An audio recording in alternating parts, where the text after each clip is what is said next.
Bismillahirrahmanirrahim. Alhamdulillahi rabbil alamin. Wal aqibatu lil muttaqin wa la udwana illa 'alal zalimin. Wa asyhadu an la ilaha illallah wahdahu la syarika lah. Wa asyhadu anna Muhammadan 'abduhu wa rasuluhu sallallahu alaihi wasallam. Allahumma salli wa sallim wa barik ala sayyidina Muhammad wa ala ali sayyidina Muhammad kama sallaita wa sallamta ala sayyidina Ibrahim wa ala ali sayyidina Ibrahim fil alamin innaka Hamidum Majid. Amma ba'd. Hibati fillah rahimani rahimakumullah. Kita masuk pada pembahasan faslun anwa'un najasat. Macam-macam najis. Perhatikan. Qala al-muallif rahimahullah, faslun an-najasatu thalathatun. Fasal bahwasanya najis itu ada 3. Mughalladhatun, yang pertama adalah najis mughalladhah. Wahia najasatul kalbi wal khinziri wa far'i ahadihima. Apa itu najis mughalladhah? Najis mughalladhah adalah najisnya anjing dan najisnya babi. Wa far'i ahadihima, serta keturunan dari salah satu dari keduanya. Perhatikan. Jadi al-muallif rahimahullah menyebutkan kepada kita bahwasanya najis itu ada berapa? 3. Pertama, najis mughalladhah. Ini najis yang berat. Jadi najis mughalladhah itu adalah najis yang berat. Apa najis yang berat? Najis yang berat itu adalah anjing dan babi atau keturunan dari salah satu dari keduanya. Nah, maksudnya apa? Misalkan perkawinan antara babi dengan anjing atau perkawinan babi dan anjing dengan binatang suci lainnya.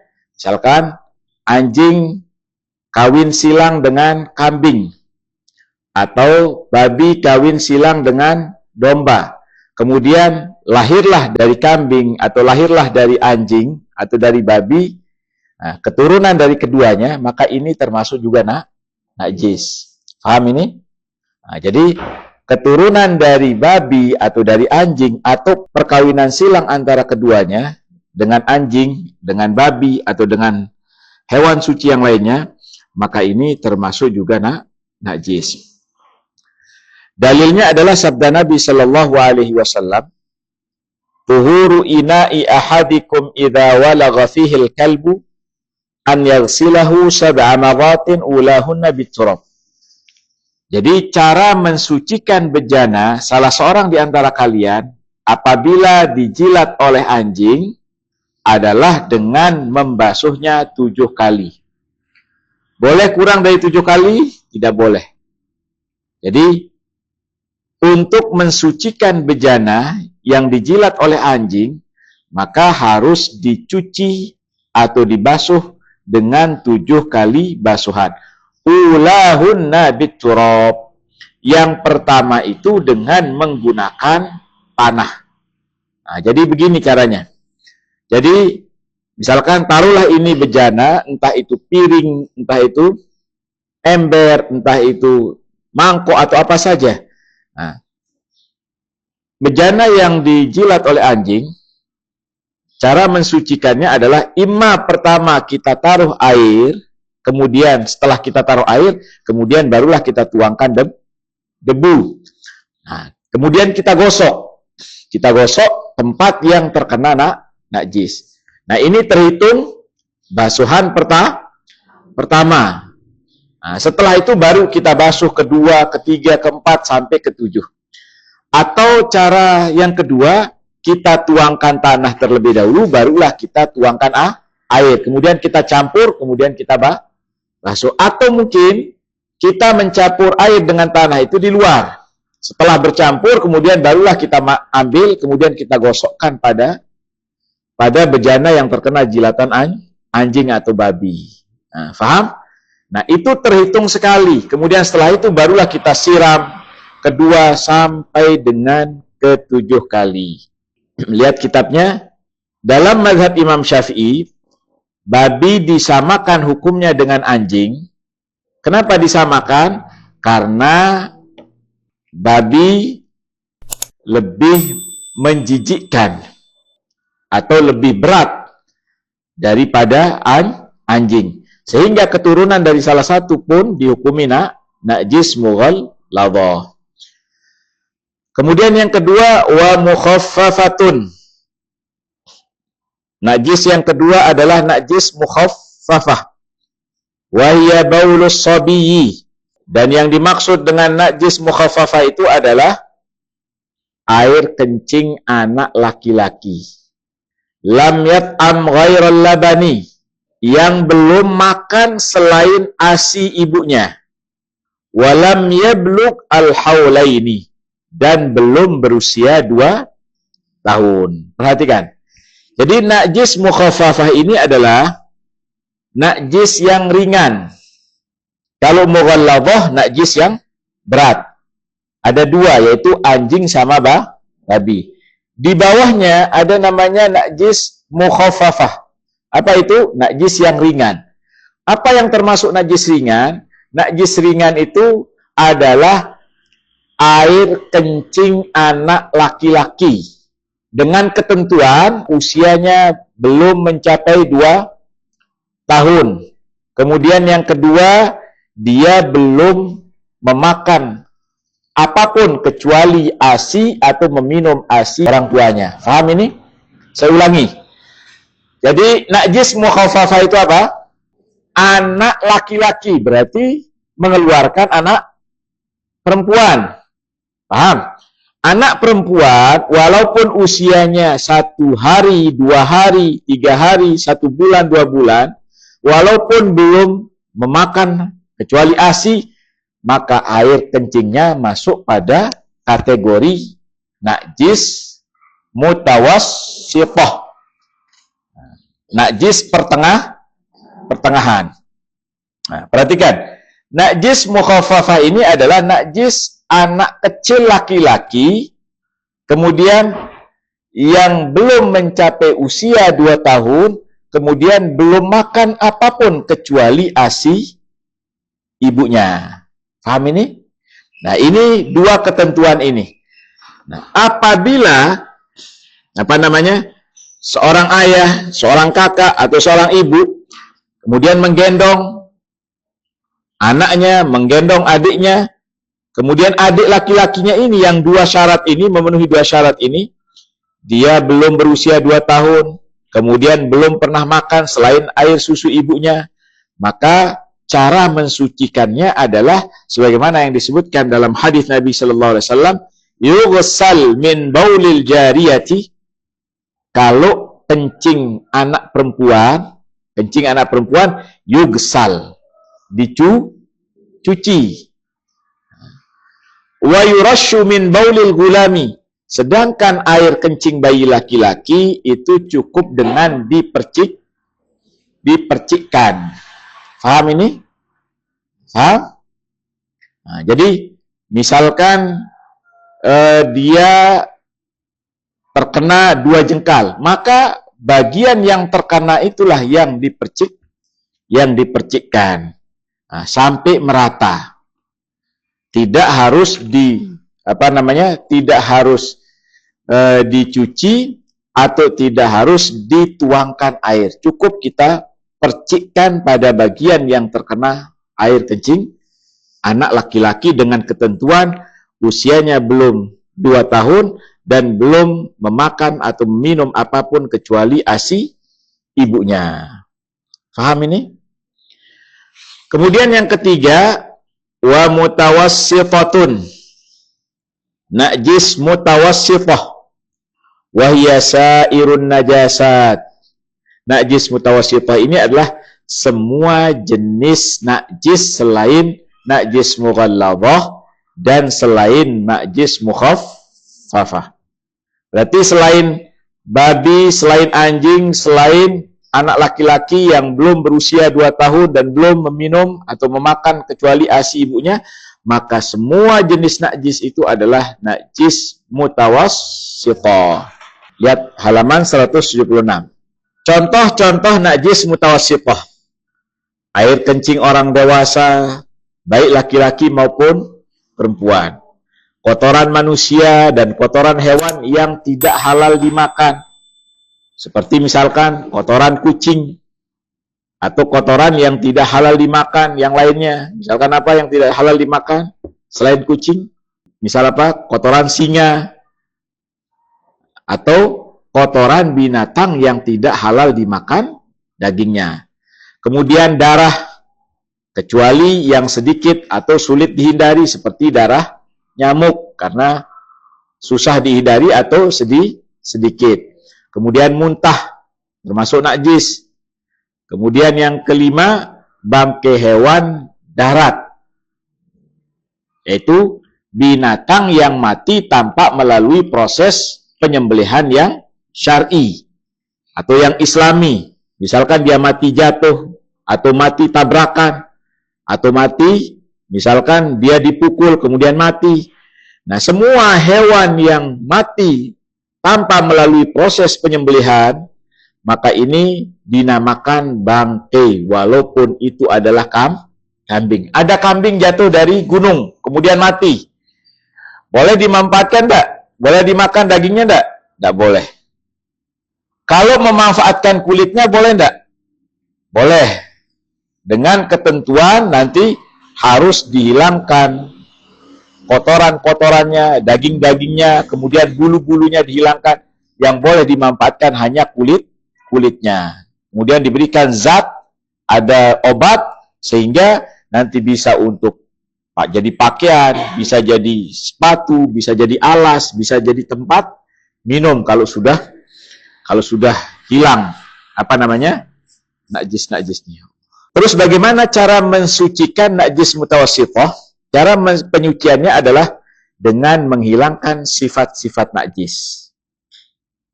Cara menghilangkan sifat-sifat najis. Pertama, hilangkan warnanya, hilangkan baunya, kemudian hilangkan rasanya. Dengan menggunakan air mutlak. Apa itu air mutlak? Air yang suci dan mensucikan. Atau air yang masih murni seperti asal penciptaan. Perhatikan. Jadi air mutlak itu adalah air yang masih murni. Tidak ada campuran dengan benda-benda yang suci lainnya. Jadi masih seperti awal penciptaannya. Seperti baru keluar dari dari mata air atau turun dari hujan. Begitu kita melihatnya, kita mengatakan air. Tapi kalau sudah ada perubahan warna karena dicampur dengan pemanis atau makanan, maka kita mengatakan bukan air, tapi misalkan air teh, air kopi. Walaupun dia suci, tapi kita tidak boleh menggunakan sebagai alat untuk bersuci. Hanya bisa dimakan atau hanya bisa diminum. Nah, air mutlak itu adalah air yang masih murni seperti awal penciptaannya. Nah, inilah yang digunakan untuk menghilangkan najis. Kalau air yang sudah bercampur misalkan dengan barang suci lainnya seperti air teh, boleh enggak untuk menghilangkan najis? Bisa enggak? Air teh yang banyak, kemudian boleh enggak kita mencuci najis dengan air tersebut? Dalam mazhab Imam Syafi'i enggak sah.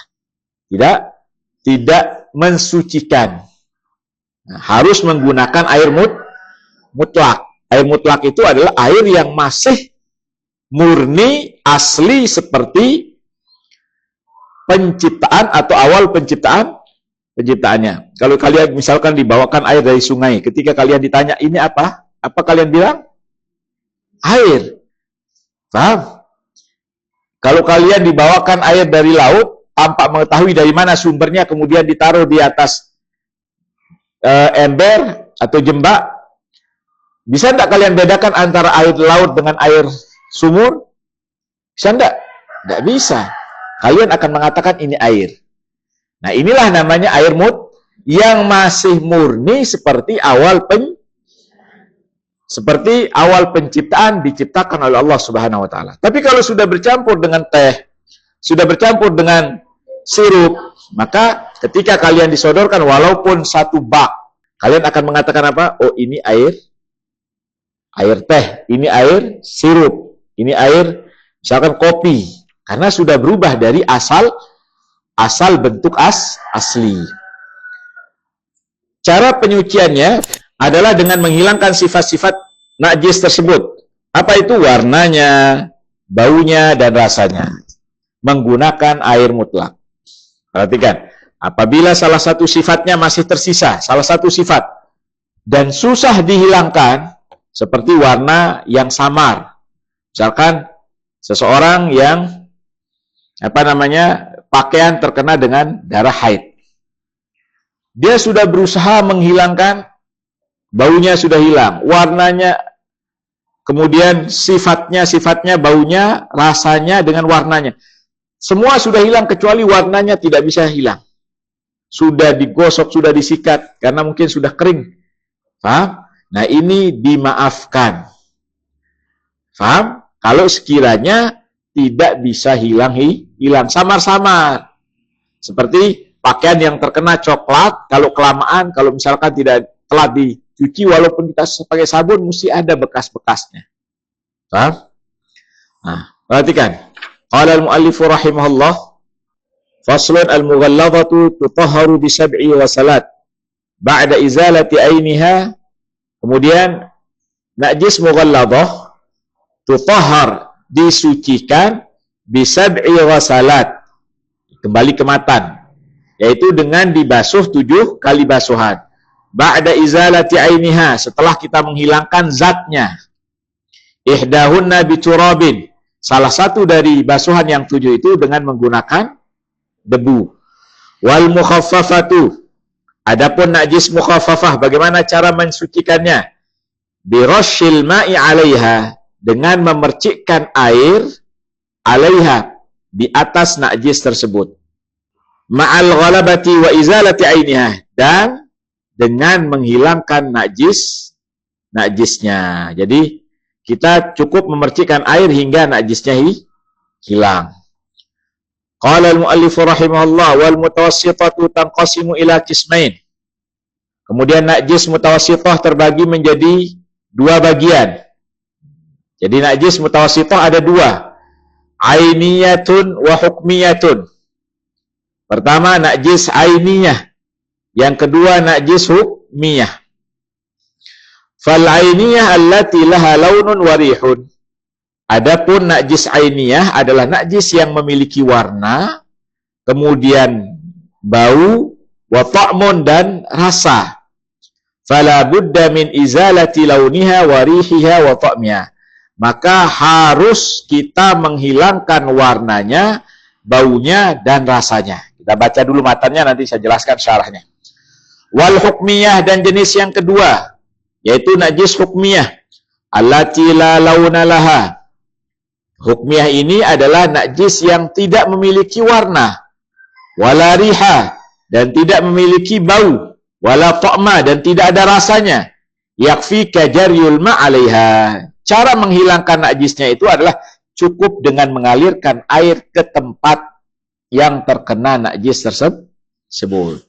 Perhatikan sekarang syarahnya. Perhatikan. Saya ulangi. Najis tadi dibagi 3. Pertama, najis mughallazah, najis yang paling berat, yaitu najisnya anjing dan babi, atau perkawinan silang antara keduanya, atau dengan hewan yang suci. Ini yang paling berat. Kemudian yang kedua, najis mukhaffafah, najis yang ringan. Hanya 1. Apa itu?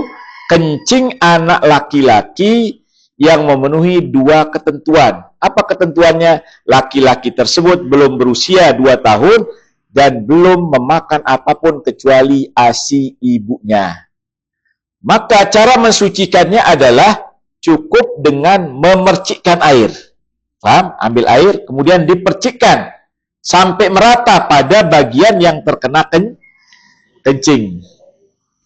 Adapun najis mughallazah, najis yang berat seperti jilatan anjing, jilatan babi, atau keturunan dari salah satu dari keduanya, maka harus menggunakan 7 kali basuhan. Salah satu di antaranya, yaitu yang pertama, dengan menggunakan air campur tanah atau air campur debu. Entah airnya ditaruh dulu, kemudian debunya, atau debunya dulu, baru airnya, atau kita campur di luar, kemudian kita gosokkan pada tempat yang terkena. Nah, ini terhitung berapa? Setelah itu barulah kita tuangkan air kedua, ketiga, keempat, sampai 7 kali. Barulah menjadi suci, barulah menjadi bersih. Setelah diuji lab, ternyata kuman yang ada pada jilatan anjing itu tidak bisa dihilangkan kecuali dengan debu. Walaupun menggunakan sabun, walaupun menggunakan apapun, tidak akan bisa hilang kecuali dengan debu. Ini menunjukkan bahwasanya ini adalah agama dari Allah Subhanahu wa Ta'ala. Padahal pada saat itu belum ada yang namanya uji lab, belum ada yang namanya mikroskop untuk memperlihat pembesar, tidak ada. Tapi ini adalah wahyu dari Allah Subhanahu wa Ta'ala. Kemudian najis mutawassithah. Perhatikan. Najis mutawassithah itu dibagi menjadi 2. Ada najis ainiyah, najis yang ada sifatnya, ada baunya, ada warnanya, dan ada rasanya. Ini ainiyah. Apa arti ain? Mata.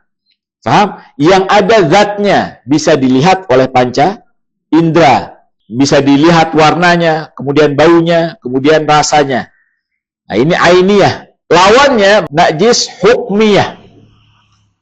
Apa? Dihukumi najis tapi tidak ada sifat yang misalkan pakaian yang terkena kencing, kalau dilihat sudah berhari-hari, berjam-jam, tidak ada baunya, tidak ada warnanya, kemudian rasanya juga misalkan tidak kelihatan. Tapi apakah boleh kita sholat dengan pakaian tersebut? Padahal tidak ada, tidak kelihatan, tidak ada warnanya, baunya sudah tidak peling lagi, tapi tetap dihukumi sebagai najis. Paham? Bedakan antara najis ainiyah yang bisa dilihat oleh panca indera yang 3, kemudian ada najis hukmiyah, dihukumi najis tapi tidak ada sifat. Paham ini? Bisa membedakan antara hukmiyah sama ainiyah. Kalau yang ainiyah misalkan, baru sekarang misalkan sarungnya terkena kencing, kelihatan, ada warnanya, sifatnya basah, kemudian dicium masih peling, ini namanya najis apa? Ya. Mutawassithah apa mukhaffafah? Mughalladhah apa mutawassithah? Mutawassithah. Ingat, kalau mughalladhah ada 2, anjing dan babi, kemudian mukhaffafah cuma 1, nah sisa najis itu namanya mutawassithah. Nah, najis mutawassithah ada 2, ainiyah, yang ada baunya, yang ada rasanya, yang ada warnanya. Kemudian contohnya adalah air kencing dan kotoran manusia, tetesan darah pada pakaian, muntah yang jatuh di lantai. Maka cara menghilangkannya adalah, kalau dia berupa kotoran, maka hilangkan dulu kotoran. Misalkan ada sarung terkena kotoran manusia, jangan langsung dimasukkan ke dalam ember, hilangkan dulu kotoran tersebut. Paham? Hilangkan dulu kotoran tersebut, setelah itu baru dicuci. Nah, ini cara menghilangkan atau cara mensucikan najis ainiyah. Jadi dihilangkan dulu zatnya, sifatnya, setelah itu barulah dicuci. Adapun setelah dicuci masih ada sisa-sisa tersamar secara samar warnanya, maka ini dimaafkan. Kemudian najis hukmiyah. Yang terakhir, najis hukmiyah. Najis hukmiyah adalah najis yang sifat-sifatnya sudah tidak tampak lagi, tapi dihukumi najis, tapi sifat-sifatnya sudah tidak tampak lagi. Seperti warnanya, baunya, dan rasanya telah hilang seluruhnya. Namun syariat tetap menghukuminya sebagai najis, karena sebelumnya ada najis yang mengenainya. Nah, disebut hukmiyah karena keberadaan najis ini hanya berdasarkan hukum syar'i, bukan karena bukti indera, bukan karena dilihat oleh mata, bukan karena dicium oleh ini, tidak ada. sudah hilang. Tapi karena kita tahu bahwasanya pernah ada kencing yang mengenainya atau kotoran manusia yang mengenainya, maka kita hukumi najis walaupun tidak ada sifat-sifat. Nah, contoh bekas air kencing yang sudah kering tampak meninggalkan tanda. Jadi kita tahu posisinya di sini tapi sudah tidak basah lagi, sudah kering, dicium, tidak ada baunya. Atau bekas minuman keras yang telah mengering. Bagaimana cara menyucikannya? Cara menyucikannya adalah cukup dengan menyiramkan air pada tempat yang terkena itu. Jadi cukup dengan disiramkan air. Nah, jadi tidak harus Tidak harus dicuci bersih, enggak. Maksudnya cukup kalau kita mau kita tuangkan air pada tempat yang terkena itu, maka sudah menjadi suci. Jadi cukup dengan menyiram atau mengalirkan air mutlak pada bagian yang terkena najis hingga merata. Tidak diperlukan pengulangan. Ya cukup tuang sampai merata sudah cukup. Cukup sekali aliran air yang merata, maka tempat tersebut kembali menjadi suci. Wallahu a'lam bishawab. Kita cukupkan sampai di sini. Subhanakallah bihamdik asyhadu an la ilaha illa anta astaghfiruka wa atubu ilaik. Assalamualaikum warahmatullahi wabarakatuh.